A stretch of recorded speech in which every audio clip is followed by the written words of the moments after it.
অন্তর্বর্তী সরকারের দায়িত্ব পালন অসম্ভব করে তুললে সরকার প্রয়োজনীয় ব্যবস্থা নেবে বলে সতর্ক করেছে উপদেষ্টা পরিষদ। পরাজিত শক্তির ইন্ধনে এবং বিদেশি ষড়যন্ত্রের অংশ হিসেবে সরকারের দায়িত্ব পালন অসম্ভব করলে সরকার সব কারণ জনসমক্ষে উপস্থাপন করে পরবর্তী সিদ্ধান্ত গ্রহণ করবে। প্রধান উপদেষ্টার সভাপতিত্বে উপদেষ্টা পরিষদের বৈঠক শেষে এই বিবৃতি দেয় উপদেষ্টা পরিষদ।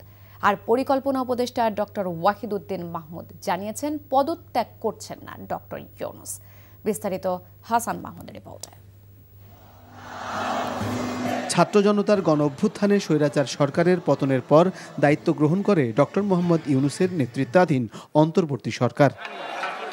দায়িত্ব গ্রহণের পর থেকে ২০০-রও অধিক আন্দোলন মোকাবেলার পাশাপাশি প্রতিকূলতার মধ্য দিয়ে এগিয়ে চলে তারা।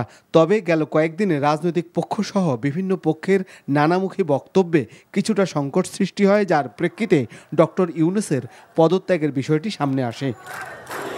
এমন বাস্তবতায় এনএসি সম্মেলন কক্ষে প্রধান উপদেষ্টা ডক্টর মোহাম্মদ ইউনূসের সভাপতিত্বে ১১তম জাতীয় অর্থনৈতিক পরিষদের নির্বাহী কমিটি একনেকের সভা শেষে জরুরি বৈঠকে বসে উপদেষ্টা পরিষদ। এই দায়িত্ব পালনে যেসব প্রতিবন্ধকতাগুলো আসছে সেই প্রতিবন্ধকতাগুলো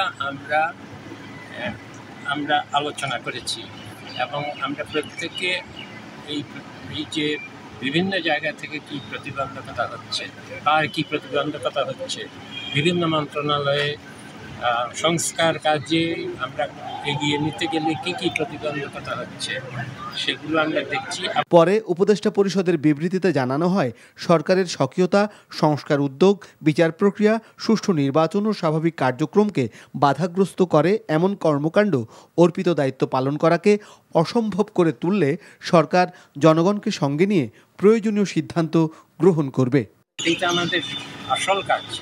সেই কাজেও কি কি প্রতিবন্ধকতা থেকে আসছে সেগুলো আমরা চিহ্নিত করার চেষ্টা করেছি এবং আমরা আহ্বান জানাবো গণ অভ্যুত্থানের পক্ষের সকল শক্তিকে, রাষ্ট্রীয় সকল সংস্থাকে আমাদের এই লক্ষ্য অর্জনে সহায়তা করার জন্য। বিবৃতিতে বলা হয়, শত বাধার মাঝেও জুলাই অভ্যুত্থানকে ধারণ করে গোষ্ঠী স্বার্থকে উপেক্ষার মধ্য দিয়ে অন্তর্বর্তী সরকার দায়িত্ব পালন করে যাচ্ছে।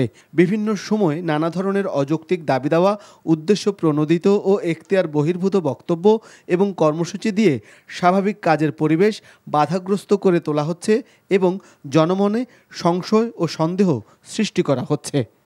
Hasan Mahmud, NTV news, Dhaka. এই ঈদে জামা জুতো অ্যাক্সেসরিজের ডিসকাউন্ট।